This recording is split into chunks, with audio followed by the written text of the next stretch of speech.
What's happening, everybody? I'm Steve, and welcome back to Junkdrummer TV, where I usually give my reactions and analysis and hot takes of the drummers of today and yesterday. But today is something a little bit different. A few weeks ago, I did a podcast for the Big Fat Five podcast, which is a podcast that is associated with the drum company Big Fat Snare Drum, which actually makes a pretty good product that I actually use. And my new buddy, Ben Hilzinger, had me on to talk about my favorite drummer and the top 5 tracks of Levon Helm. Levon Helm. And he finally put it on YouTube, and I asked for Ben's permission to upload it to my channel because of the 150 some videos I have up on YouTube. This is my most favorite thing that I've ever done in this whole drum commentary world that I have shoehorned myself into. I also think it's the most important thing I've done because we both are huge Levon Helm fans, and we use this as a chance to turn or remind people of the genius of his drumming. Because, of course, the band is, one of the biggest bands in the world, but I think we always talk about how great Levon's voice is, and it is one of the greatest voices to ever be recorded. But I think we have forgotten, and the fact that Modern Drummer magazine doesn't have him in the Hall of Fame is proof that we have forgotten how great of a drummer that he is. So this is the Reupload. I am taking his content and putting it on my channel, and I appreciate it. Everyone, please go right now to the Big Fat Five podcast channel and sub. Ben has great subjects on there. Lately, he's had Adam Willard. He's had Liberty DeVito from Billy Joel. He's had a Kurt Biscara. He's had a bunch of really good interviews, and he's a great interviewer and has become a really good friend of mine. So please go over there and check him out. And when you sub, tell him Steve sent you. So here is my podcast with Ben talking about Levon and the top 5 tracks that I think everyone should know and is a good introduction to him. Also, side note, this video or this podcast has gotten me in contact with Levon's daughter, Amy, who got a hold of me and actually invited me and Ben to the legendary barn, which we will be doing.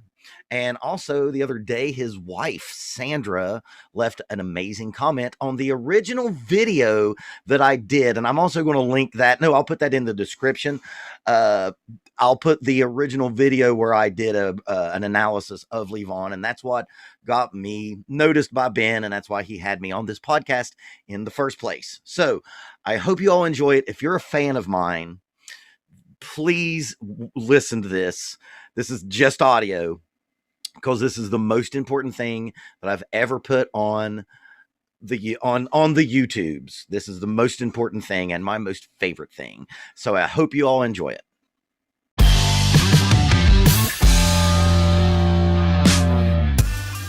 Hello. Welcome back to Big Fat 5, a podcast financially supported by Big Fat Snare Drum. I am very excited about this one. Levon Helm of the band was one of the greatest to ever do it. Thusly, everything I've typed, erased, retyped, and so on for this dumb little intro feels utterly contrived and underwhelming when trying to describe a musician of Levon's magnitude. He changed the game in so many ways, and to be honest, still doesn't get the damn credit he deserves. I invited one of my new favorite people and fellow Levon enthusiast, Steve from Junkdrummer TV, on the show to dissect the top 5 recordings that best represent Levon's legacy as a player. I couldn't have been happier with how this came out, and I hope this episode introduces a bunch of you to your new favorite drummer. Cheers. All right, I'm here with Steve from Junkdrummer TV. I almost said Drunk Drummer. Junkdrummer TV. It's been said before. So I first found you from your Drum Teacher Reacts videos on YouTube. And what made you initially want to do that as a vibe for your channel? Man, because of a woman named Rebecca, Vocal Athlete. She's a vocal coach React series, and I was just YouTube black hole and found her, and she's so charming and so great. I cannot recommend her enough. And I was like, well, I'm a drum teacher, because she's a vocal coach. Yeah. And I was like, well, I'm a drum teacher. And the thing that I do during those videos is something that I do with my students, because I'm a drum teacher in real life. And a gigging musician, as I say at the beginning of each one of my videos. And, doing analysis, because I say React video because of the mighty algorithm, but I'm more of an analysis video, which much to some commenters' dismay. I do that thing with my students because what's more important or more interesting to me is not the how, because the how is really boring and meticulous and repetitive as a drum teacher. But like talking about why a drummer does a thing is much more. It's more interesting, and in the long run, saying assuming that the student is good and mechanically sound, why you do something is more important. And I watched a bunch of her videos, and I was like, well, I can do this. And I looked up drum teacher reacts, or, drum teacher analysis. And the only other guy was I'm not even going to say his name because he's European. It's like Martin Jovovich. Is he bald? The other bald guy. Yeah, he's the hip flexor. And he did and he was really at the time, and I'm not saying I created the movement, but I can say that when me and a guy named Garrett Miller started doing them, a bunch more drum teacher react videos channels popped up. But I'm sorry, brother, I'm getting your name wrong. But he's the competition. We shouldn't be nice to him anyways. Dude, he's great. The thing is, he only does like extreme death metal and speed metal and that. And I was like, oh shit. I was like, no one's doing. I couldn't find a John Bonham one. I couldn't find a Levon Helm one. I couldn't find. And I was like, oh well, then here's a market. And my band, the last band that I'm in a couple bands now, but the last band I was in that was touring. We came off the road for after 6 years, and I was like, well, I've got all of this free time, and I'm going to start this channel. So yeah, it's all Rebecca Vocal Athlete, and seeing something in the market that I thought needed to be there, and it was already something that I was doing one-on-one with my students on a regular basis. I've seen your videos quite a bit, even before the Levon Helm one, but I was looking up Levon Helm one night because I'm not shy about saying I love Levon. And so yeah, anyways, I came across your video, and it was you dissecting the song, or you reacting to King Harvest Has Surely Come by the band, which is of course Levon's band. And before we get into your video, I do want to talk about the video you're reacting to. And I love the video itself, and I'll put it in the show notes for people to watch it, but it's like a live take from, I mean, is it them recording the second record, or is it just like... No, what that was a promotional video. That would have kind of been like an MTV situation. The reason why they call it an alternate take is it's not the take from the record. But they did that, I think maybe up on Cripple Creek as well, and it was used as a promo video. And it was it's something that kind of surfaced a while ago, but not that far along ago compared to when it was done. You know what I mean? And I'd never seen it before because I'm a band fanatic, and it just showed up on my Facebook feed, and I was like, oh well, this is perfect. And also I thought maybe it's like maybe the algorithm doesn't know this one as well. So exactly. It's another thing that React analysis video channels have to do is fight the algorithm that copyright claims. But it's also one of my favorite songs, and yeah, it was written, or it was filmed for promo.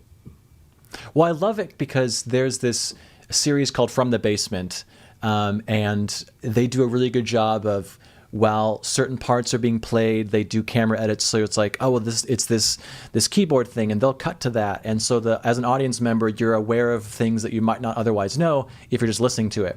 And that video does a really good job of like cutting to who's doing what, and it's just really well made. And so the video itself is just awesome. Yeah, it was done. That was done in Rick. I think Rick and Richard was living together at the time. It was done in their basement. And that's where that's where a lot of the band record was made, was just in that basement. I love it. All right, so again, go check out that video. But so I had you on because in that Drum Teacher Reacts video, you are very blatant about your love for Levon Helm, and again, people go watch that video as well. And I just wanted to have you on because I want someone who loves what they're talking about, loves the drummer, and I think that I'm a late bloomer when it comes to Levon, and I think there's a lot of, I'm assuming a lot of drummers might not be as knowledgeable with him because he wasn't so much, he's not in that rock star Rolodex that people talk about enough, I think, but he's amazing. And what you said in your video was Phil Collins made you want to play drums, Dave Grohl made you want to be in a band, but Levon Helm made you want to be good. And I fucking loved that. And so that's why I was like, oh, I have to have this guy on. So where were you and what was going on with your drumming life when you first found Levon? Man, just like how a lot of stuff that you find out when you're a teenager, because I probably discovered the band 12, 13, 14 in that area. Mm-hmm. So I didn't have a drum set yet. I didn't get a drum set till I was 16, but my mom put on the Last Waltz, and my mom put on the Last Waltz because my mom is the target market demographic for Eric Clapton fans. So she probably only had it on so she could see the love of her life, Eric Clapton. And I was definitely in marching band by this time because I was in band class through middle school, junior high, they call it middle school now.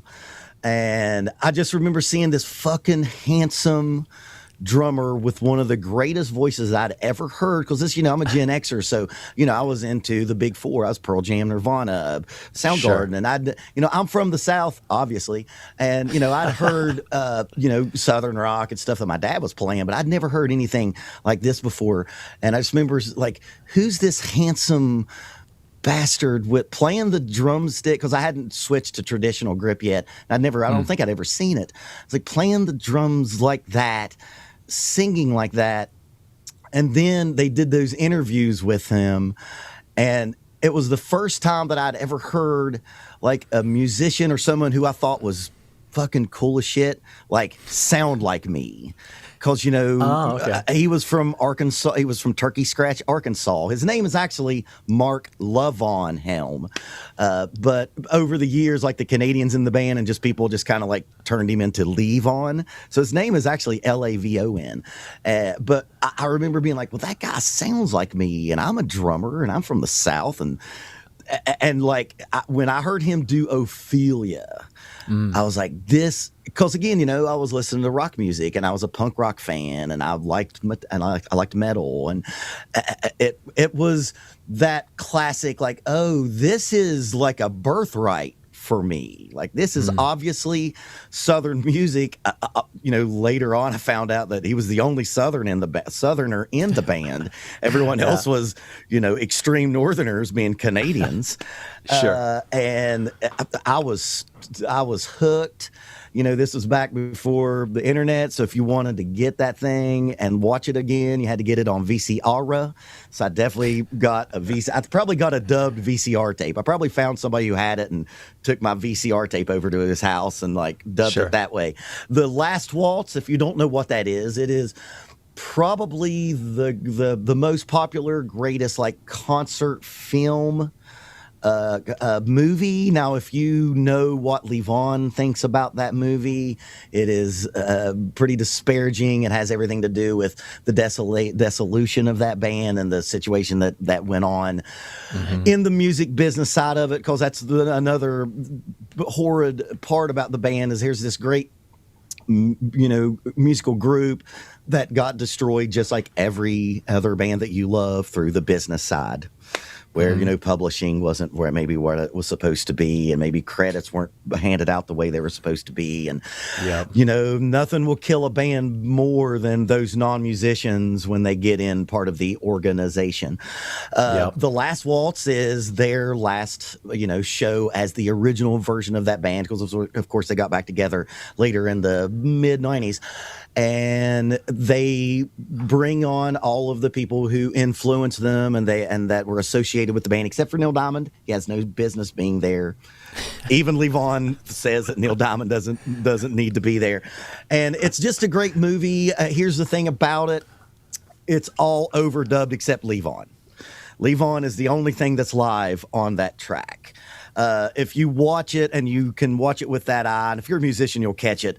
If you notice, every time they go to Robbie Robertson, who's the guitar player, during his guitar solo, you can it's filmed from here up, because you can't see his guitar playing because it's all overdubbed. It was not recorded well, and maybe some of the playing wasn't the way it was needed to be. Sure. And that's a downer, but as just an artifact, because again, they overdubbed and it's all them. Yeah. It's just a wonderful experience, especially if you like that music. And I think that is, man, I think it's just really hard. This just might be a bias, obviously. I think it's just hard to watch that and not fall in love. Mm-hmm. You know what I mean? But it was it was my mom, man. Shout out Big Liz. She played it, and I'm sure she was just wanting to see Clapton play further down the road, or maybe he played Key to the Highway. I can't remember what he played on there, but yeah, I was obsessed. And then later on, as I got into marching band, I found out what traditional grip was, because you play traditional grip in marching band. I was like, oh, that's how Levon did it. So, and then that's why I play traditional grip to this day, because of my marching band history, and because, man, I just saw this handsome Southern drawl, great singing drummer playing drums. You know, the quote, and you know, we had to say this quote. Rolling Stone said that Levon is the only drummer that can make you cry with just his playing, and that's what it is, man. When you hear him sing like The Night They Drove Old Dixie Down, that's man, if that don't hit you in the soul, you probably should keep your shit in the case.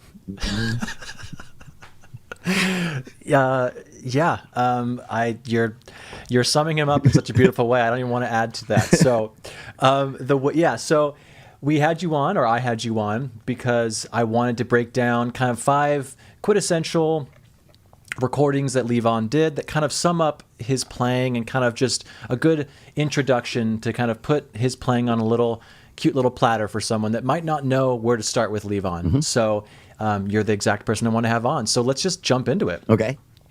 And then maybe we can talk about a little bit of the history of him and the band, and kind of just his whole crew as we go. Because the first one you brought up is called 40 Days by Ronnie Hawkins, which is, of course, earlier in his career as a drummer. So, 40 Days by Ronnie Hawkins from the album Roulette, and it came out in 1959. Yeah, now Roulette is the record label that they were on.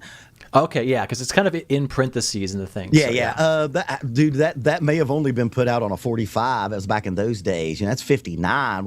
We're not even dealing with like records as one entity at this point, really. You know, and you think like Beatles' first record is what, 63-ish? Comment section, tell us. What you're hearing with Levon Helm is he is the cornerstone of some of the biggest movements in American music. He's in the band Ronnie Hawkins and the Hawks, and what they were was kind of like they were like an early pioneering, what they would call at the time rockabilly, and what we would call now just like rock and roll. They were there with Elvis and Buddy Holly and Harold Jenkins, who would later become Conway Twitty, and Little Richard, and he was an early rock pioneer. Levon is a walking history of our music, of what we call American music. And at the beginning of it all he was in this amazing kick-ass, at the time they called rockabilly, rock and roll band called Ronnie Hawkins and the Hawk, who Ronnie Hawkins, I'm pretty sure, was from Arkansas. Maybe he was from Mississippi, and you know, another Southerner changing the culture. And this is the thing about with Levon, you know, he was in the band, which was the biggest band in the world for years. Excuse me. He had already been on an album that sold 750,000 records. Like Ronnie Hawkins did a record called Mary Lou, and it was already a gigantic hit. You know, they were on the Dick Clark show. They were on some other, variety shows, which was the way that you got to see bands live back then. Kiddies, there was a time when you had 2 to 3 channels, no internet, and the only way you could see music was on like the Ed Sullivan Show or Dick Clark. And there's a great performance. Well, it's not a performance because they lip sync back then, of them on the Dick Clark show playing this song. And what this song is showing, and I wanted to put this up because I could have done a billion band songs and a bunch of stuff he did with Bob Dylan, of course. But this was I wanted to play this because this would show the evolution of Levon's playing, because this is just raucous, low down, scaring your parents in the 50s kind of music. You know, this was the music that Southern preachers were saying, this is the devil's music that's going to send your soul to hell, right? And he's playing like his hair's on fire during this, because if you know anything about the way they were living at that time, they were. Like Ronnie Hawkins and the Hawks were like Vikings that came into town and plundered. You know what I mean? And this track for me sums up that era. And if you know anything about Levon's playing, you won't even believe it's him. It's crazy fast. He's blasting off blazing, 16th notes because it's really fast. You know, fast. And here's the thing else with that is, if you are a White Stripes fan and maybe an early Black Keys fan, or if you're really into it, like Flat Duo Jets. And I didn't just say I know those were all 3 duo bands, but they were like low down, dirty rock bands. This is where it started, is this. The DNA of those bands started with stuff like Ronnie Hawkins and the Hawks. So that's why I wanted to play 40 Days. Yeah, let's just play the first maybe like minute of it. Oh, yeah. I'm gonna give you 40 days to get back home. I done called up a gypsy woman on the telephone. I'm gonna send out a worldwide hoodoo that'll be the very thing that'll suit. Dude, he's cooking. Say she'll be back home in 40 days. Woo! 40 days. 40 days. 40 days. 40 days. I'm gonna say she'll be back home in 40 days. 40 days. I'm gonna send out a worldwide super clean. hoodoo that'll be the very thing that'll suit you. I'm gonna say she'll be back home in 40 days. 40 days. So yeah, that's dude, everything from Black Sabbath to I said before, White Stripes, Led Zeppelin, Beatles, it all started there. Everything that we love, man, dude, fucking, you can say Meshuggah started there, because it's all, they all come from that rock. Because, like, if you juxtapose that to what was going on at the time, we're talking Perry Como and Bing Crosby. You know what I mean? Like crooners, your mom's music. This was the first time that teenagers had their own music, was rock and roll. And much to the dismay of a lot of the establishment. And that dismay would continue well into the 70s. And Levon was there. He was at the beginning of it. You know, like if you talk about, I can't remember, it's so bad, I can't remember Buddy Holly's drummer and Elvis's drummer and Harold Jenkins's drummer. The guy who played with Jerry Lee Lewis, these were the cats that created a style.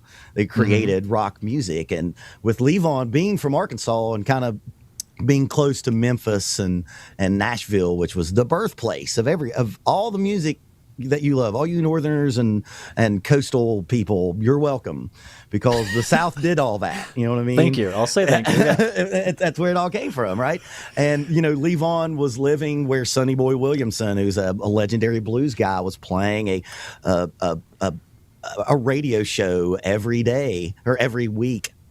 And he was absorbing gospel music, country music, jazz music, R&B music, and all that became rock and roll.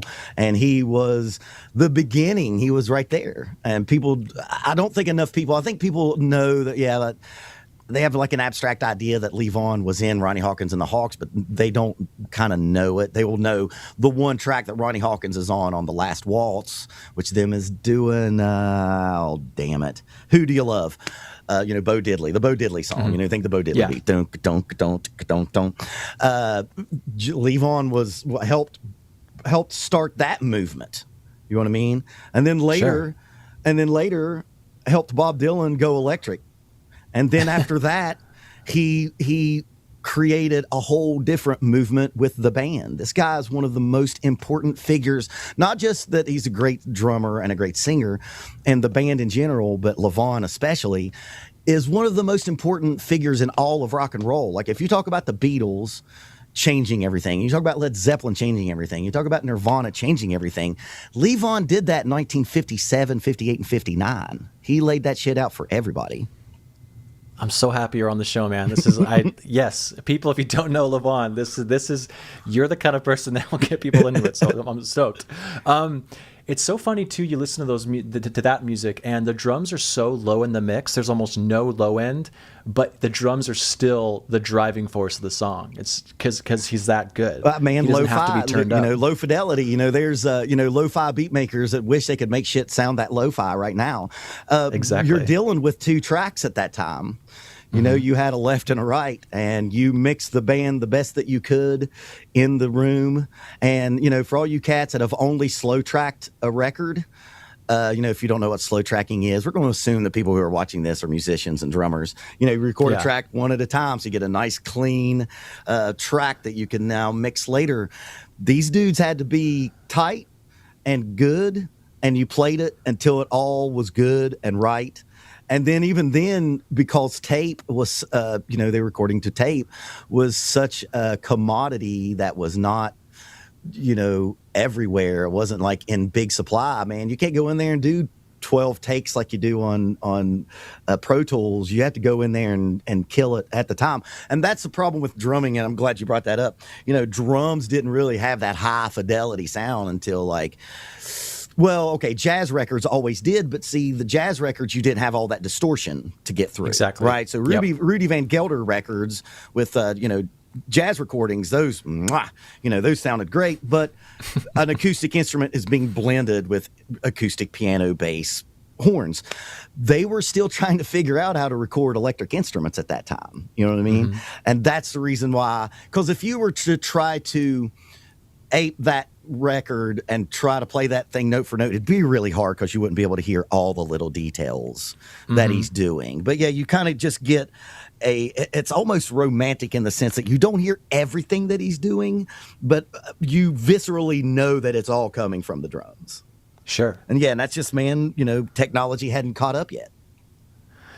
And it goes without saying that I think a big reason why the Beatles and the band and all those bands back in the day that wrote hit after hit after hit, they kind of paid their dues being cover bands and playing the clubs 4 nights or 4 shows a night for years, and they just inherently know what people will react to. They just have those instincts that people that just only write in the studio will never have. You said it right there, because when he was in the Hawks, they were playing 300 plus shows a year, 2 to 3, 4 hours a night. Yep. It's something that is missing from, and I'm not going to be one of those, I'm a Gen Xer, but it'll sound boomery, to be like, well, the problem with our music today is, but there's something to push your glasses up when you say that. Well, you kids. But a lot, and the problem is a lot of these kids don't have enough places to play. It's something that's as old as being a blacksmith. Is you go and you apprentice, and you get good at your art, and then you take it to the people. And when you hear Levon, there's a good chance that no one has ever played live more than him, because for 16 straight years, it wasn't as extreme once the band came and when he was playing with Bob Dylan, but for his whole however many years, 3, 4, 5 years he was with Ronnie Hawkins, they were playing 300 plus shows a night. They would go in and they would play all week at a place, or they'd go in and have a 2-week, what they call 2-week engagements or 3-week engagements.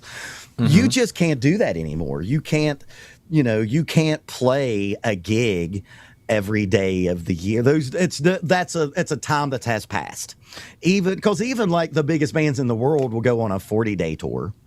You know what I mean? But these dudes, and they were doing it out of necessity because they were working. They were surviving with that. There were no drum teacher jobs on the side. There was no servant at Applebee's. These cats were making music every day, and they did it because they had to survive. And you could say that maybe no one has performed behind the drum set for more hours in front of a crowd than Levon Helm. And you're hearing that. And that's why I wanted to play that first, because when we get into his later era, you're hearing wisdom that can only be gotten doing it in front of a crowd. I talk to this with students all the time. And this is my major problem with music schools. And I went to music school, for the record. You can get great in your basement. You can get great in your living room. You can get great on your practice pads. You can get mechanically sound, and you can get your coordination, all your independence, and all that stuff down. That shit don't mean anything if you can't get in front of a crowd and give them the goods. Amen, dude. Amen.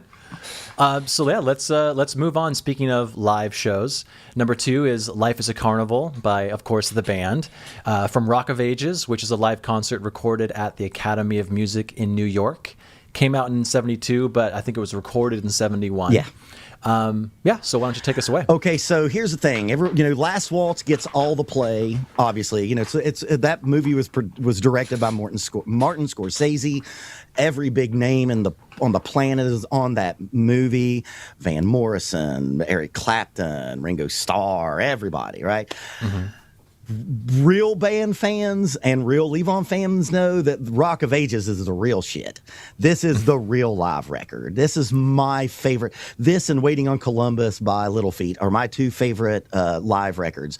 This is real. When you see The Last Waltz, it's not real because it's basically a studio album, overdubbed on a live movie. This is the goods. This is the band at their height, of, and what you're hearing, and we just talked about that. What you're hearing is tens of thousands. What is that? The 10,000 hour thing? Malcolm Gladwell? Yeah. This is like 100,000 hours that you're hearing. You know what I mean? Because because the band, of course, Levon, what we heard with 40 Days, that's not the band. That's Levon with some other cats. I think that would have been Stan Sleazlet, or however you say his name, on piano. Then the band became, Rick Danko, Garth Hudson, Richard Manuel, Robbie Robertson, ended up being Ronnie Hawkins' band.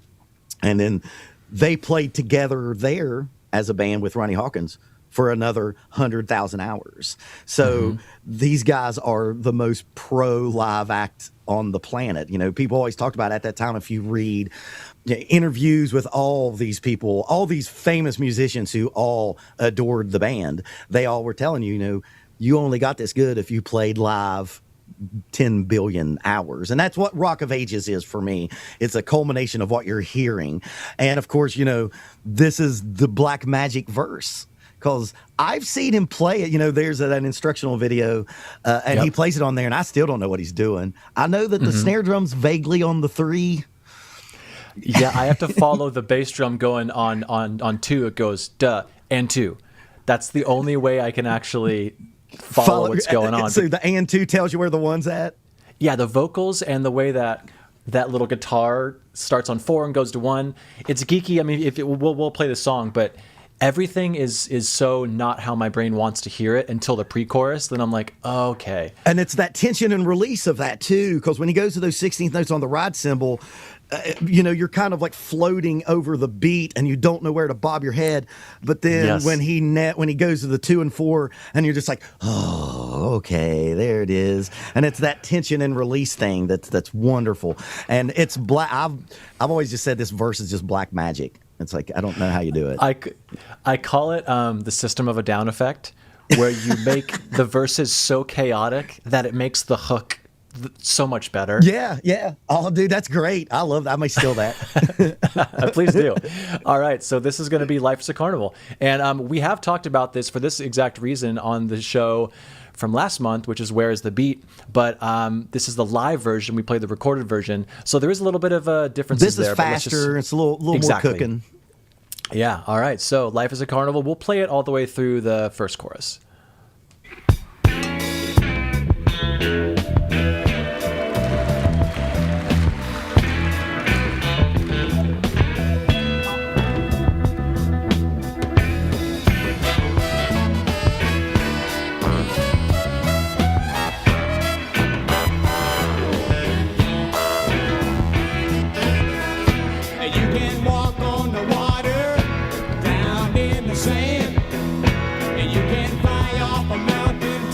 If anybody can run away, run away, run away, run away. It's the best to say.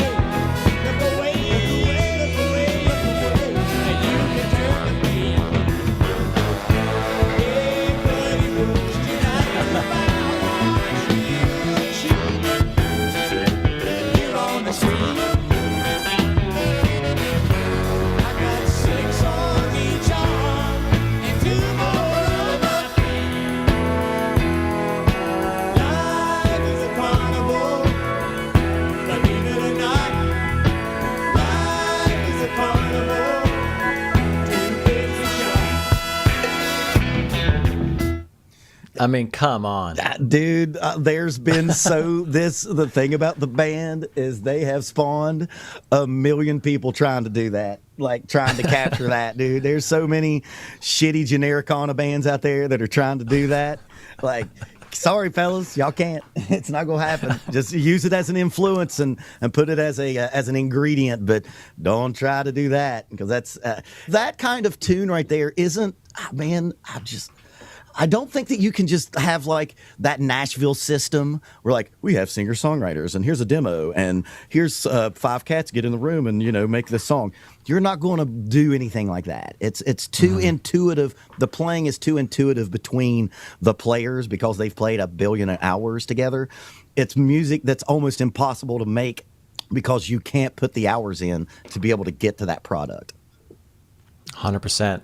And it doesn't seem like they're being weird for the sake of being weird. They just kind of wanted this disorienting thing.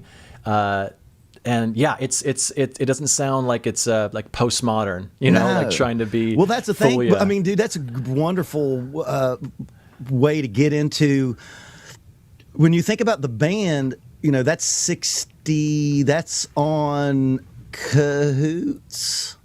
Yes. That's 69, 70, 71. I'm getting all these dates wrong. But this is the time of acid music and psychedelia. We're talking Jimi Hendrix, we're talking about Cream, we're talking about Janis Joplin. The people who were being what you would want to call postmodern. You know what I mean? Like, even if you wanted to say it was like, deconstructionalist almost. Like if you want to say that Jimmy was deconstructing the blues. The band was they didn't do it on purpose, I don't think, but they weren't that. You know what I mean? They were like, I always think of it as like this, and man, I love all of that stuff, obviously, but like Jimi Hendrix and Cream was like in the sky. They were like in the atmosphere, and the band was like in the ground. You know what I mean? So yeah, you're absolutely right. They weren't like a bunch of fusion dudes sitting down and be like, hey guys, let's play this thing go from 11 to 17 and blah. That was just like the thing that happened. It was just, you could tell that was just like an organic, wacky thing that happened. Yeah, because I don't think the band ever made like selfish decisions because they knew what the audience wanted. They were always like, this has to groove. And in the verse of that song, it grooves, but you don't know where the backbeat is, but you don't care. You're like, I'm going to choose to bob here. You might choose to bob there. It both works. And then you're like, we'll get to the chorus at the same time and then we'll bob together. But until then, you have fun. I'm going to have fun. There it is. There it is. He always talked about that. The carnival shows that rolled through the South was all about, and blues music is and early jazz music before bebop came in and started breaking the beat up. Man, it was there to make people move. It was a communal thing. It was African music.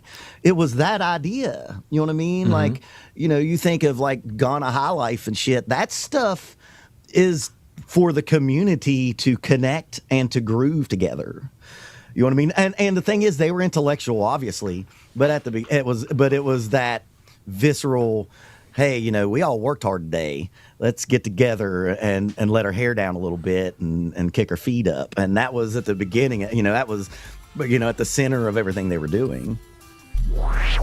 All right, we'll be right back with the show, but I wanted to take a second to talk about Waves Audio.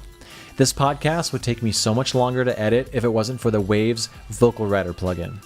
It rides the fader in real time and keeps both my and my guest audio at a consistent level without the need to overcompress. I also use an endless amount of their plugins for my musical recordings, such as Abbey Road Saturator, CLA Drums, the SSL channel, and many more. We're an affiliate member, so if this show has brought you any sort of value, the next time you purchase any Waves plugins, please use the link via the show notes. You directly support the show and little old me. All right, now back to the 5 ways to color in inside the lines. Bye. All right, so number 3 is you did reference this earlier in the conversation. The Night They Drove Old Dixie Down by the band from the second record, the sophomore attempt. The Brown record.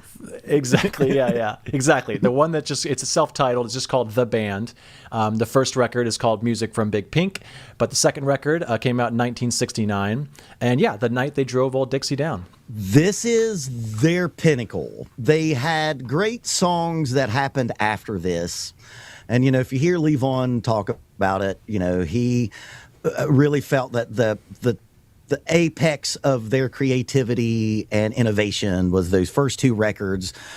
And then later on, that would raise its head up every once in a while.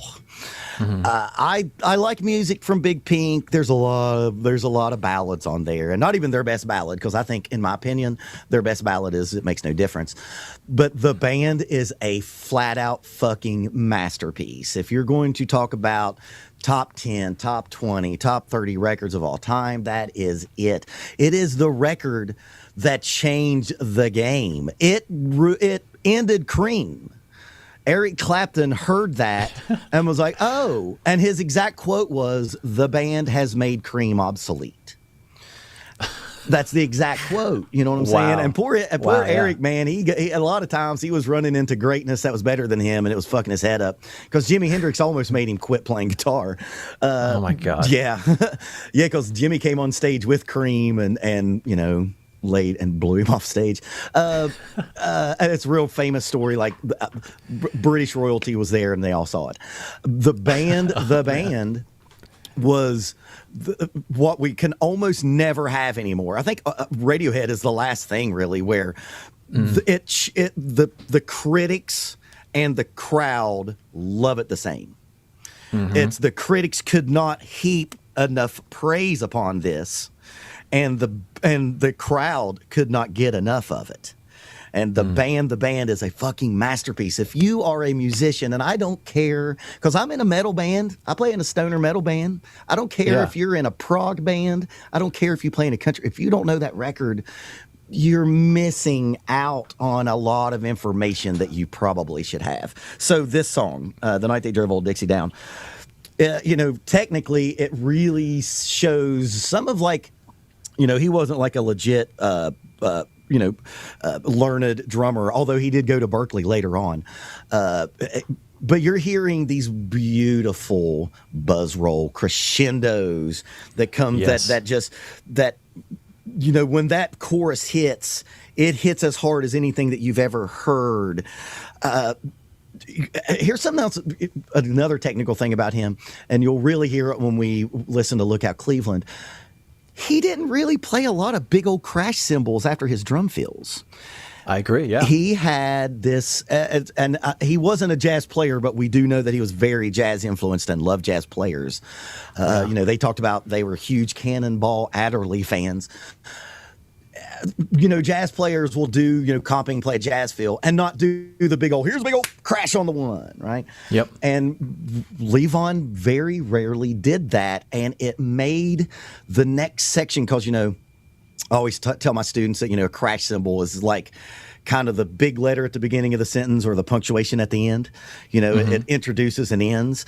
Well, Levon snuck the next part in. So it would be, even when he does the big buzz roll, I don't think he really plays a big, huge, fat crash. And it made the parts mysteriously move from one to the other. Yep. And I love playing ballads. I love playing ballads. The 2 best ballad players that's ever happened was Levon and Nigel Olsson, who played for Elton John. And this is a clinic on contemplative, low volume ballad support from the drums. Drummers out there, just because the tempo is low and the dynamics is piano doesn't mean that you can't still kick ass. and still can't, and you can't, can't be creative and set a mood. And this is a perfect mood song. And from like a lyrical standpoint, this song here reminded people, and it was written by Robbie Robertson, a Canadian who became obsessed with Southern culture. And man, let's be honest, the Civil War is a sin that we in the South have dealt with and have been atoning for generations now. And this song was Robbie Robertson's attempt to remind people that everyone that fought in that fucking war weren't all slave owners. They were the playthings of the rich people who actually owned slaves. This song reminded people, and it almost like it reminded people that like we're still human down here. We're sorry, we fucked up real bad, but this culture is beautiful despite the horrid things that happened at that time and for the reasons that it did. And that's why just that alone lyrically, I think it's one of the most important songs that's ever been written. So yeah, with that in mind, let's fucking check this song out. Yeah. Virgil Kane is the name, and I served on the Danville train. Till Stoneman's He played a lot of syncopation on the bass drum, a lot of ease and uhs. In the winter of 65, we were hungry, just barely alive. Talk about the summer of 1865. Richmond had fell, it's a time I remember oh so well. The night they drove old Dixie down, and the bells were ringing. The night they drove old Dixie down, and the people were singing. They went la la la la la la la la. Back with my wife in Tennessee, when one day she called to me. That. Yep. I was gonna make sure I keep that one in there. Come see, there goes Robert E. Lee. Now I don't mind chopping wood. And I'm gonna keep this in. There's a fill he does after this chorus, Yep. going back in the third verse. That's like You pay for what you so need and you elementary, but so They badass. should never have to take on the very best. The night they drove old Dixie down, and the bells were ringing. The night they drove old Dixie down, and all the people were singing. They went la la la la la la la la la la la.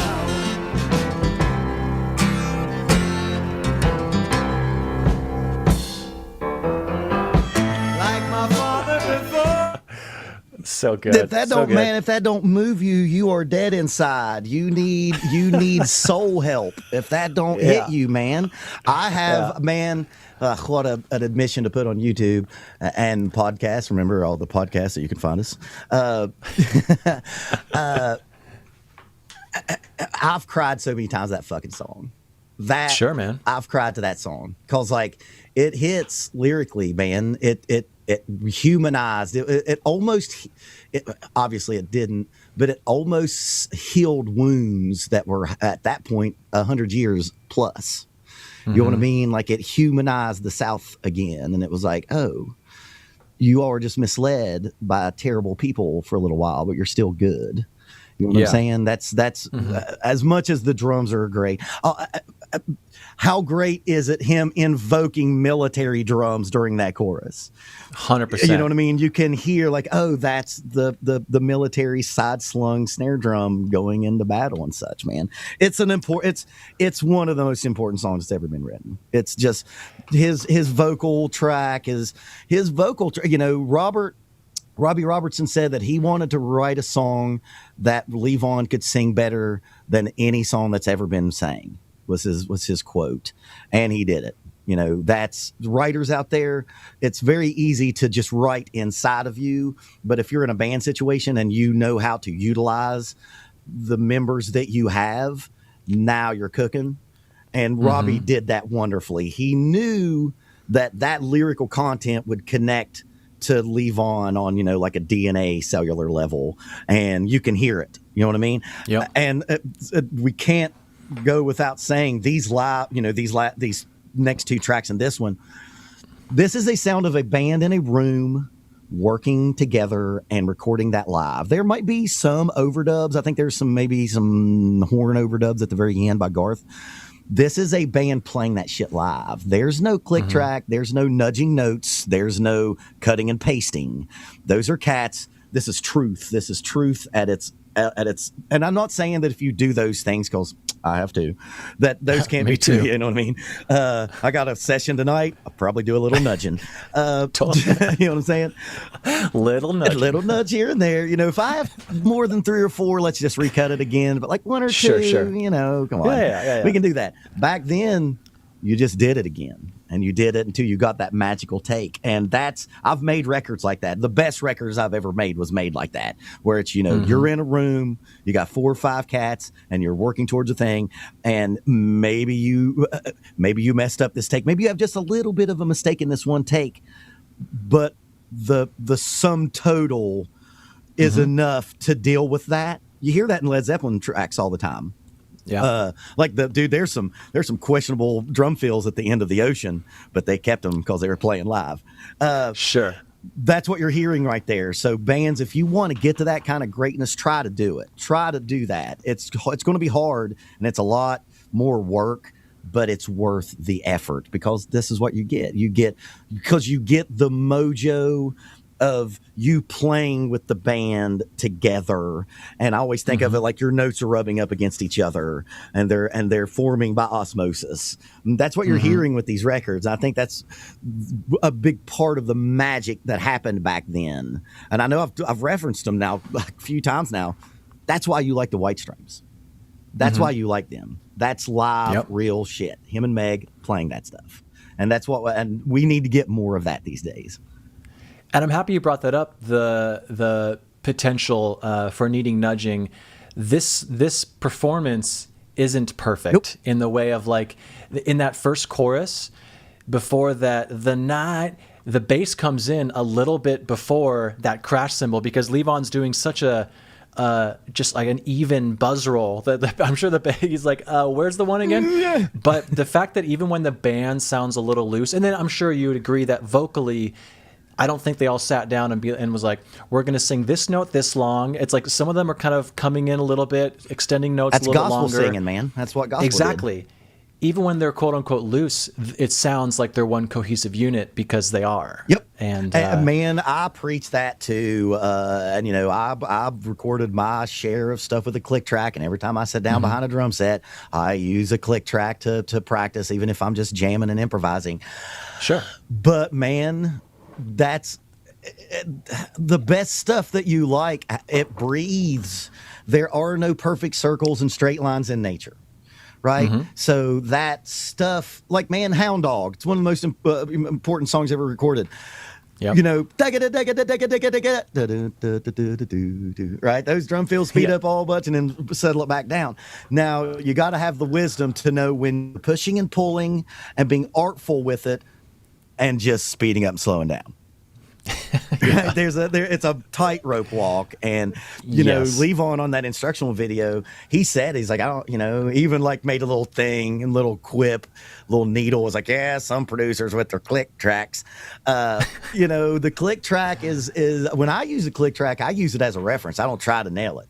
I'll push and pull. I'll be on it. I'll push and pull it, and that's hard to do. Yeah, it's a suggestion.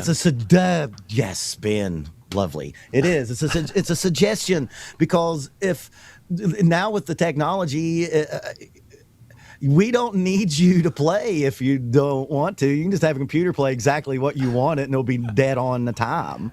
But there's no straight lines in nature. You know what I'm saying? I love it. That stuff. That's the reason why that era of music is so romanticized, because they didn't have the ability to make it perfect.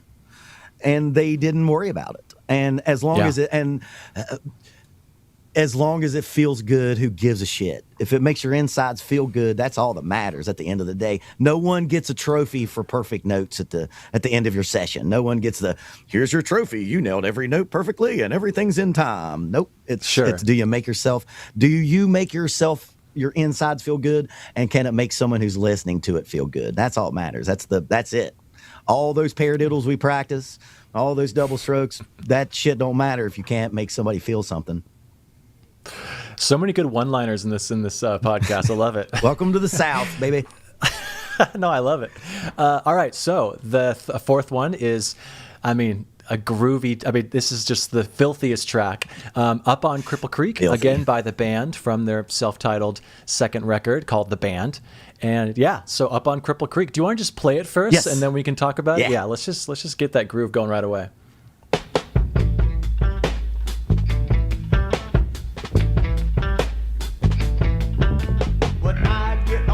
This mountain, you know where I wanna go.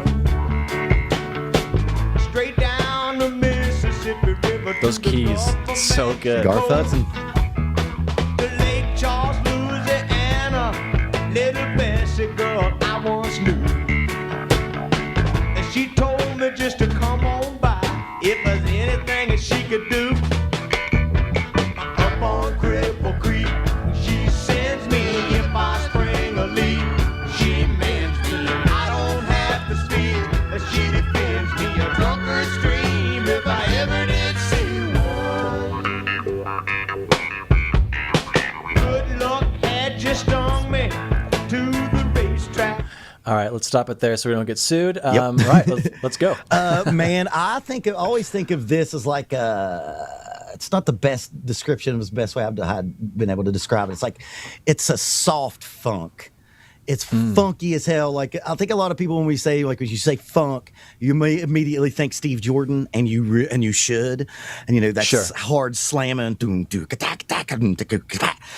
This is it's the same.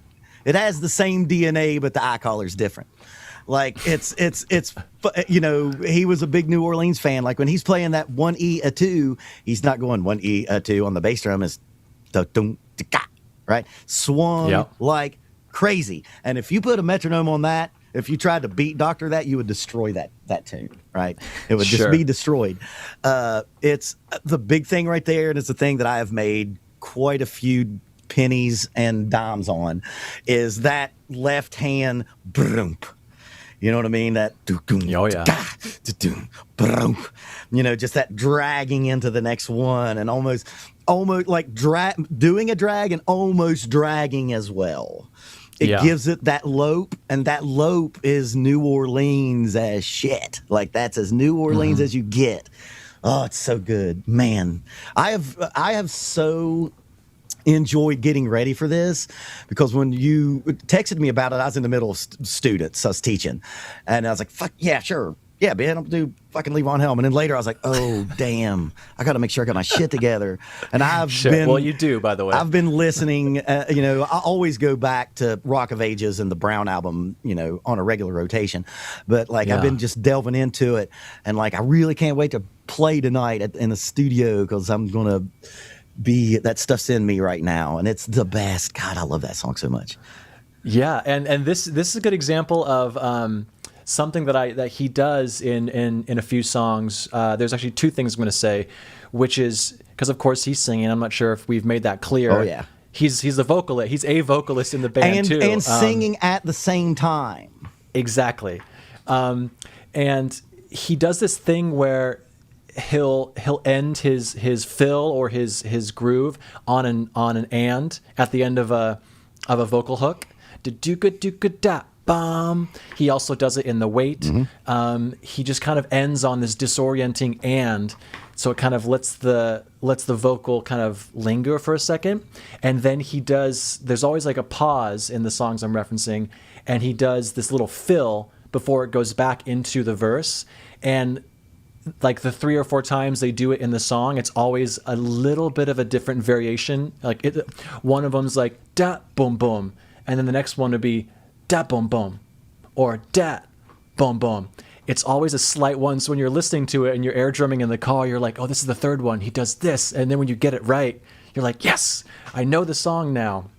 Yeah, it's like these little tiny hooks that maybe drummers are the only ones that notice, but they're there, and he's aware of it because he thinks in hooks. It's always musical. That's what you're trying to get to. It's just exactly musical. You know, that's one of the things on my channel, my hashtag Make Drums Musical again.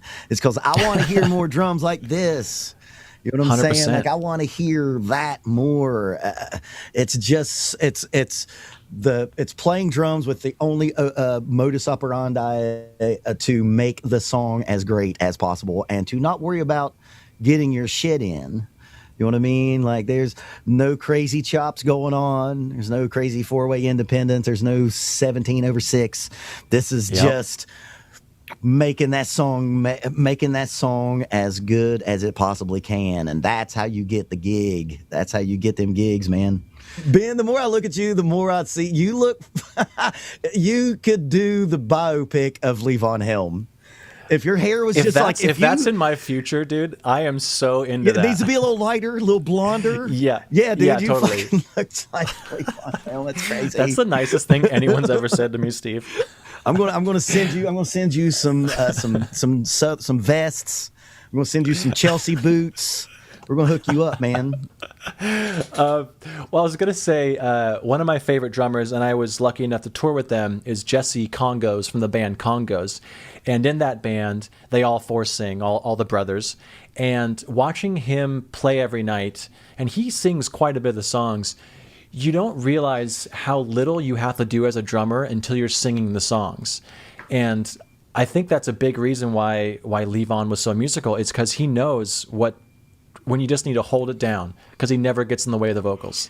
And yeah, Jesse did the same thing, and it's just I would recommend, like, maybe start singing along to your favorite records while you're playing, and you're like, oh, it does feel good if I don't do that open hi-hat on the 4 that I always used to do. Well, okay, like, put it like this, and it seems like, you're a traveled guy. Who is the person in the band that tells you to play less the most? The vocalist. The fucking singer. Because they know you're on my shit, dude. You're in my shit right now. And these vocals, and I have a saying, the vocalist wins. Whatever they want, give it to them. Whatever tempo they want, give it to them, right? Because that's the number one. It's the number one thing. You know, we can sit here and we can dissect drum parts, and then there's going to be a bass guy doing the bass parts, and there's going to be guitar parts, guitar guy doing that. But man, at the what people care about the most is the vocals. And you are there to serve that. And when you're right, I'm not much of a singer, and playing drums and singing is such a chore. You know, it's a fifth limb you got to deal with. You got to keep this shit in time, and then you got to stay in tune here. It's impossible. It's ridiculously hard. But that's a great piece of advice.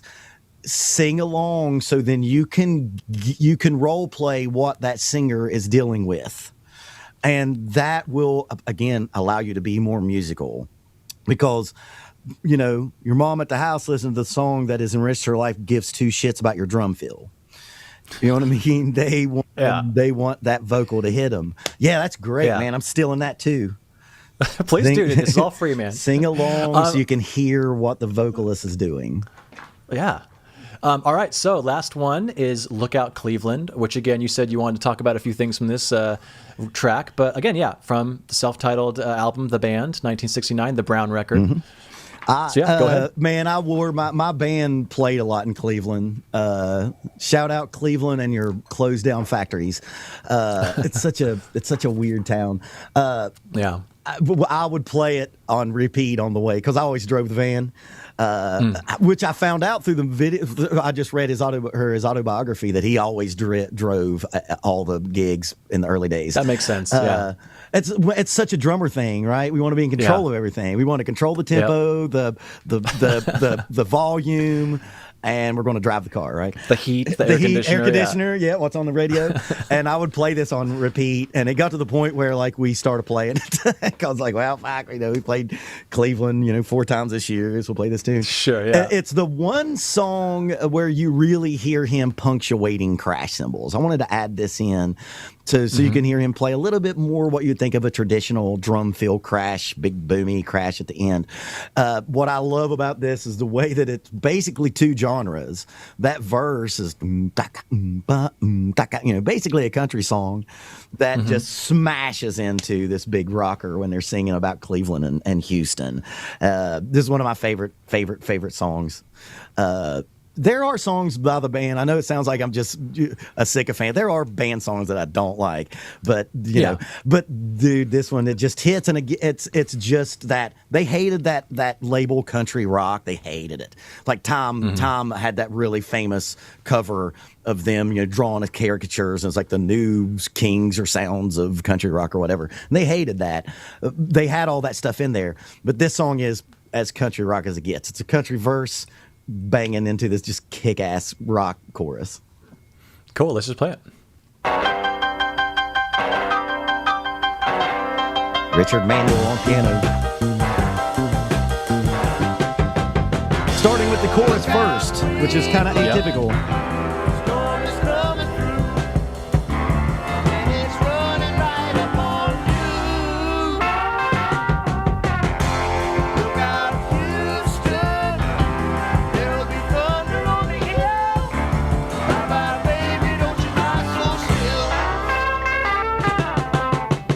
Was Wednesday evening when first we heard. And it's not straight, it's just that low.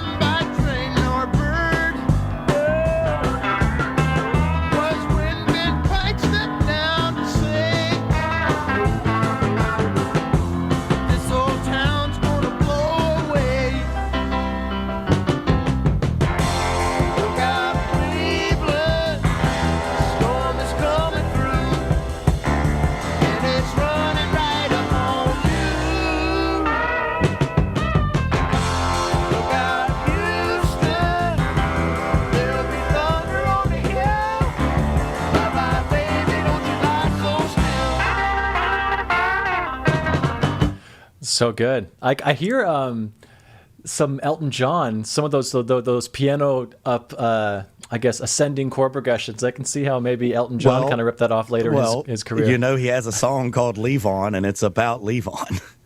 Oh, I didn't know that. Yeah, y'all, dude, Bernie Taupin, who was his writer, and dude. Everyone, just like everything in America, those British cats they wanted our shit so bad, it was killing them. Like Elton John, he on many occasions talked about the band's one of his favorite things ever. He wrote a damn song called Levon. That's awesome. Bernie wrote the lyrics, and he put the music to it. Sure. It reminds me of the Muddy Water. I think it's a Muddy Waters or Howlin' Wolf quote. Like he went over, I think it's Muddy Waters. He went to England. And all that the British first wave of British music was just white British cats wanting to play like Southern black blues guys, right? That's what the Rolling Stones were. It's what the Byrds were. And he said, and like they brought him over. I'm pretty sure it's Muddy Waters. Brought him over and did a tour, and it was like British rock royalty coming to study at the feet of either I wish I knew which one it was. Comment section, tell us. And he came back, he's like, yeah man, he's like, those British cats, they wanted to play blues badly, and that's the way they did it, badly. It's man, the band is a wonderful reminder of the good parts of the South. We started it all. Jazz music, blues music, gospel music, rock and roll. It all came from there. And Levon was the cornerstone of a lot of that. Like the building blocks of everything that we listen to comes from this. Now, there's a bunch of others, right? We can talk. Sure. This could be a 17-hour podcast about that thing alone. But yeah, man, Mark Levon Helm, and if you read and watch anything, he wasn't doing it consciously. He was just a cat that was a musician and going to work and wanted to make great art, and he wasn't thinking in those terms, And that movie, that excellent documentary about him called "Ain't in It for My Health," which is a very Southern term. I've said that many times. He turns down a Grammy a Lifetime Achievement Award, because that stuff didn't mean anything to him. What meant stuff to him was playing music with his brothers and making wonderful art that made other people feel good and put a few dollars in your pocket. You know what I'm saying? Like he was changing, he was creating and changing the game, but not doing it consciously. You know, like so many people, I've made those records where the singer's like, this is going to be the, like, nah, man, if you're trying, you're not going to, you know what I mean? Like if you're trying, you're not going to do it. That's what he was. I say it all the time. And I have a quote that when you're done, I want to read at the very end, that, you know, Levon is my everything. I love everything. You know, Vinnie Paul from Pantera is one of my favorite drummers. You know, I love Mr. Bungle, and I love, oh, that reminds me, that lope, and this goes, we're doubling back. That lope in that song, especially on that, the best way I've ever heard that described was Billy Martin from Medeski, Martin and Wood, you know, who's a master Brazilian drummer and a master funk master. He's one of my favorite drummers of all time too. He said that like that lope, and you hear it in Brazilian music, you can always tell the difference when a Brazilian's playing Brazilian and when someone learned that stuff out of the book. He said it's like if you took an egg and if you rolled it like top to bottom, like that thing. That's the best way I've ever heard described that New Orleans funk lope right there. And that's what you're hearing big time on that verse right there. I feel so bad saying this because you just said such amazing, nice things about Levon. And one of my notes in this song was that when they go double time, he switches to 8th notes on the hi-hat just so that the piano then goes to 16th notes. It stays out of the way. Yep. It seems like such a non-comment, but that's more specific about his playing, that when he goes to halftime and the piano starts to kind of open up, just do downbeats, that's when he goes to the 16th notes. But he's so aware of syncopation and what's going on. I mean, I'm not sure how much he could play piano or guitar, bass. I'm sure he could play all of them. Yeah, he was a guitar player first. Like he started his career as like a 10, 11, 12, 13-year-old kid in Arkansas.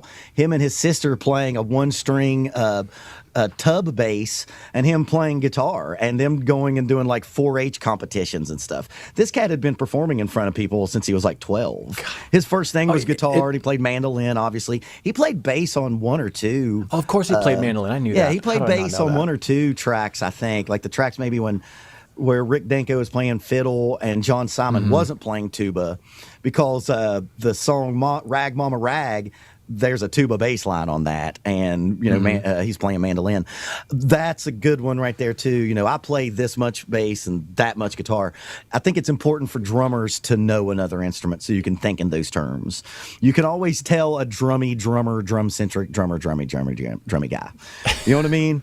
You need to have that the idea of those other instruments, so then you know you can fit in a lot better. I think that every drummer should play bass a little, even if it's badly. 100%. Even if it's badly, and I play bass badly, you should be able to play bass, and that's, or at least, even if you can't perform it well enough, you should know what the part is. Dude, you should be able to sing it back to someone. Dude, I do this all the time, and no student in the fucking 20 plus years I've been doing it has ever done it. I'll have a kid playing along, or an adult, because I teach those too. Yeah. And we'll be playing a song, and I'll just stop it, and I'll be like, okay, now tell me what everybody was doing. And if you can't do that, you're not listening. You know, you've got to, I always think of like my listening is everything else first and me second. And if I do that, then you're going to always be right, because you're going to be with them. So even if they speed up, slow down, you're going to be with them. Right? You can get I call it like the drummer in the closet. Like, I'm only listening to myself. And there's some instruments, so you're there out in the room somewhere. You got to have big ears, you know what I'm saying? And those cats had big ears because, like, from just a technical standpoint, those cats were playing all those 300 plus gigs a year with no monitors, man. They had barely had PAs back then. Sure. You know, like the fact that they were able to sing in tune without a big monitor blasting themselves and the other singers back at them, they were getting better because the technology wasn't there to help them.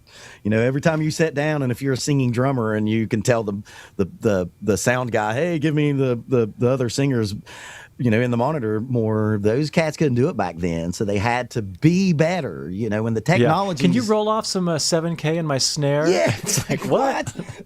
No, you better get your tuning key out. Which, by the bro. way, I have said that sentence before. Oh, live, no, that's a good way for the. Yeah. Man, I know so many sound guys and worked as one for just a little bit. Those guys like this fucking Levon Helm looking motherfucker back here. Give him 7. I hope they do. Now that I'm saying it out loud, I'm like, fuck that guy. That guy meaning me. Here's some 9,000 up, bro. That's man. I was told by an engineer once. He's like, dude, anytime you want to sound like you know what you're doing, you just say like, man, hey, these mids are a bit punchy. Can you get these mids not to be so damn punchy? Roll back my 7,000. But one more thing I want to say about the song is the first time you hear it, when the piano is doing the da-da-da-da, you think he's going to do a drum beat like he did in 40 Days. Mm-hmm. That's what you assume is going to happen. And then, of course, in Levon, he talks about this, how he made the style of music they were playing so innovative as he would do that halftime funk. And so when he comes in on it, you're like, of course Levon does this. This is what the song needed to be. Yep. And then he, tips his hat to it when they go back to the verse. But by that time, he had been doing that style for so long. What you're hearing him play with the band and with Bob Dylan, because we didn't talk about enough about Bob Dylan. Maybe touch on it a little bit. That was, he talked about, it was like, man, I had done that raucous, over the top, fast as shit, blazing stuff for so long. He just wanted to breathe a little bit more. And I've got a friend who says that, like, all good musicians, well, of course you'd say this, all good musicians should be in a jam band first, because you learn how to overplay and you get your chops real good by overplaying. And then when you stop playing that horrid music, then you learn what not to do, and you can take away all that other, stacked up bullshit that you did before by overplaying and, improvising the jam. It's what you're hearing with Levon is like, he got all those chops by playing way loud, because the drums weren't going to be mic'd in 1957. They didn't have a big old fat, a 112 to put on the bass drum. You just beat the shit out of it till it was louder. Big band drummers, of course, too. That's why big band drummers were using 24s and 26s, not because of anything that was fashionable. They had to be heard through a 25-piece horn band, right? So he had got those chops by overplaying and having to, get cut through distorted guitars and basses. So when he was ready to make this kind of music, he had those chops it was all in the tank. He had those chops in the tank when he needed them. Absolutely. And let's talk about the Bob Dylan thing, because that's the third part, the third thing that he did. First, he was at the beginning of rock and roll. Then before the band, he was the band that backed up Bob Dylan when he went to Electric. And Bob Dylan going electric is something that's spoken of just as important as the Beatles' White Album. Yep. Bob Dylan was done being the voice of a generation, and done being, what do you call it? What was it he said? Cross-eyed hootenannies. And that folk Greenwich Village, New York thing, what it was, he went on tour with the Beatles in England and was like, oh shit, I want to rock. I want that. I don't want just this contemplative, protest against the war, which of course was very important. But he was like, I want to feel that. And when he wanted that, he went and got the best band in the country that all the cultist type musician people knew. And it was, at that time, Ronnie Hawkins was gone, and it was Levon and the Hawks. And his manager found them at a place in New Jersey doing those, 14-night stand type things. And Bob Dylan called him up and was like, hey, you want to play this show? And I think it was Monterey, California. And Levon thought that he was asking them to be on the bill. He's like, oh, well, who's all playing? And Bob Dylan just goes, just us. And they went and got booed for months because people were not digging it. And actually, a lot of people don't realize, Levon quit because Levon was done being booed all the damn time and went and worked on an oil rig. He went from touring the world with Bob Dylan in probably pretty comfortable circumstances and went and worked on an oil rig because the art wasn't hitting him. he was probably making a good bit of money because Bob Dylan was the biggest thing in the world, but the music wasn't hitting him. He was sick of getting booed because that wasn't what he was about. That wasn't what music was for him. Music was a therapy for the masses, and they were going and a lot of people thought destroying Bob Dylan's legacy. Of course, they were completely wrong. Levon was at the beginning of the thing that shocked the world when he strapped on that. I think it was a Tobacco Burst Stratocaster. Bob Dylan set the world on fire. People couldn't believe it, and he was inspired by the band. By the band. He I want the best band in the world. And he went and got Levon and the Hawks, of course, became the band. And, the band wouldn't have gotten the record contract that they got and that early push if they weren't known as Bob Dylan's band. So, Levon is dealing with three of the, monstrous movements of American recorded music. And then, it's probably kind of wrap us up. God love Larry Campbell because he took it upon himself to help Levon record two phenomenal records that we all knew was going to be at the end of his life, Dirt Farmer and Electric Dirt. And those records are just as like Tennessee Jed, man, which is a Dead song. Those records are phenomenal. And God love Larry Campbell, who probably feels like put his career on hold and moved to Woodstock and lived with Levon. And Levon was in terrible health. He was in terrible, terrible health. He lost his voice. He had throat cancer, and one of the greatest voices of our lifetime was destroyed, and he had to relearn how to sing. And his voice is a little different, but it's still Levon. But yeah, Larry Campbell and his wife, his wife, moved to Woodstock and made sure that Levon had a great band. And this is during the Midnight Rambles. It's where the Rambles started happening.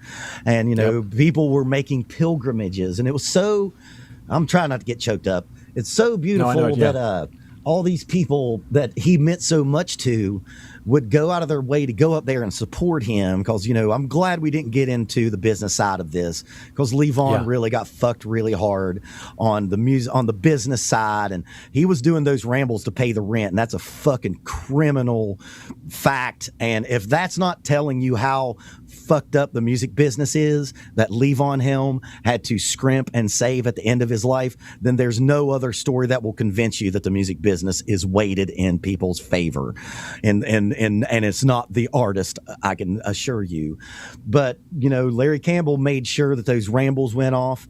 The very last ramble was Los Lobos came up. So all these bands that loved Levon got to come up there and play with him and give him love. And if you know anything about Levon, if you know anything about the South, that's what we like, man. We like friends and family getting together, having a good time, maybe imbibing, maybe smoking a little something, and just having fun and making good music. And that ending of Levon's life really brought him back to the beginning when he was a fucking 12-year-old kid singing with his family in his living room. And it's wonderful that such a beautiful man got to have that at the end. Because if you know anything about Rick and Richard, they met really untimely ends. And of course, Garth Hudson's still alive and Robbie Robertson is still alive. But that, man, if I could ever meet Larry Campbell, I think I'd kiss him on the cheek and just be like, thank you so much for making sure that these things happen and that we have these two phenomenal records. If you like the band, you gotta listen. Electric Dirt's great, but Dirt Farmer is a masterpiece, and you hear him playing drums at a high level again, and that voice is wonderful. And of course, his daughter Amy is on it, and that's so many in the music business. The end is so sad and shitty, and Levon got to have a wonderful end. And that, man, what more can you want out of life? Is you get to do exactly what you love, and the thing that you love enriches and makes other people feel good, and then you get that. I mean, that's, man, if that, like, that's what you're supposed to do, isn't it? Like when it's when somebody talks about the meaning of life, that would be like Levon's life. Do the thing that you love, make $1 or $2 so you can eat, and make other people feel good. And you know, how many people have lost a girlfriend, a love of life, and just sat there and bawled? It makes no difference. You know what I mean? And like got you through. You know what I'm saying? Like there's nothing more that you could want to do in life than do that. And Levon got to do that wonderfully. I love it. And I do want to say one thing before I'm going to let you have the quote that you said you prepared. But it was an interview that someone went up and traveled to his place. And I think he died in April. And I think the interview was done in February. So it was really close to the end of his life. And it was a really good kind of across the table conversation. And at the end of that interview, it's a video interview. As it's fading out, you can see Levon going, "Thank you very much." And then he looks literally to the camera guy. He looks to the sound guy off to the right. He makes eye contact with everyone as it's fading out, saying, "Thank you so much." He's just such a kind person. The ultimate Southern gentleman, man. A Southern gentleman. You know, you treat people the way you want them treated. You know what I'm saying? Like we could use that a lot. And I don't want to get political at all, but to touch the surface a little bit, we right now could use a lot of us being more like that. I agree. You know what I'm saying? Like, just if they ain't done nothing to you, don't do nothing to them. You know what I'm saying? And I've remembered gigs, because you know my band was a bunch of Southern cats, and we would go play gigs, and we would thank the stagehand, and we would thank and that's not a something that wasn't you know, we didn't get in the van and be like, "Okay guys, now let's go here and thank the sound guy and thank that's how it should be. It should be that way. You know what I'm saying? Like that treating people, if we treated each other all that way, we'd all be a lot better off. And I think that actually kind of like moves to this quote about them. And I think this kind of sums them up. This is written. Oh yeah. Let's see. Who was this? This is written by Al Aronowitz, who was a reviewer at Rolling Stone. And I think this is about, I'm pretty sure this is in reference to, music from Big Pink. Okay. And let's see. Robertson himself calls it mountain music because this place where we are, Woodstock, is in the mountains. Then he goes on, the kind of album that will have to open its own door to a new category, accompanied by all the reasons for the burgeoning rush to country pop, by the exodus from the cities and the search for a calmer ethic, by the hunger for earth-grown wisdom and a redefined morality, by the thirst for simple touchstones and the natural laws of trees. And if that doesn't tell you how you should live your life and how you should approach your art, then you're probably doing it wrong. Ugh, I love it, man. So how can, I mean, I hate doing this at the end of every episode, but I do want to give you a little bit of a chance to do some self-promotion. So Steve, how can people find you? Where can they see your channel, listen to the music you're on? Because you're obviously a killer drummer. You've been sending me videos. And competent fake. I'm a competent fake. Competent hack. Okay. You can see me on Junkdrummer TV. I've got I think I'm up to 108 videos of me reacting and analyzing everyone from Levon Helm to Josh Dunn of the 21 Pilots to Danny Carey, because if you're a drum channel, you are contractually obligated to make 17 Danny Carey videos. And again, I love Danny Carey I love Danny Carey probably not as much as Levon, but I love Danny Carey. And I've also got a bunch of other little stuff. If you want to see me play, I don't really promote the music that I do because I do try to stay anonymous. I know that sounds completely silly to be a YouTuber and to be anonymous, but I do. It's a Southern thing. But I do have, if you want to hear me play, I do have a playlist of me playing. So there's a bunch of me in there playing if you want to hear me. But don't listen to me. Go out and listen to the band because that's better anyway. But yeah. All right, man. Well, thank you so much. I'm so happy that I was able to have you do this, because you exceeded my expectations times 1,000. So thank you Ben, so much, man. it was an honor to get to come on here and talk about my hero, and I appreciate you giving me the opportunity. Awesome, man. Well, have a great day, and I'm sure we'll continue talking. So thanks, man. I'll see you, brother. And that's the show. Be sure to subscribe, and if you're listening on a platform that allows for ratings or reviews, do that. It helps more people find the show, which means the show will get better and bigger, and hopefully I'll have a chance to sell out one day. But you'd be an OG listener that could brag to all your friends.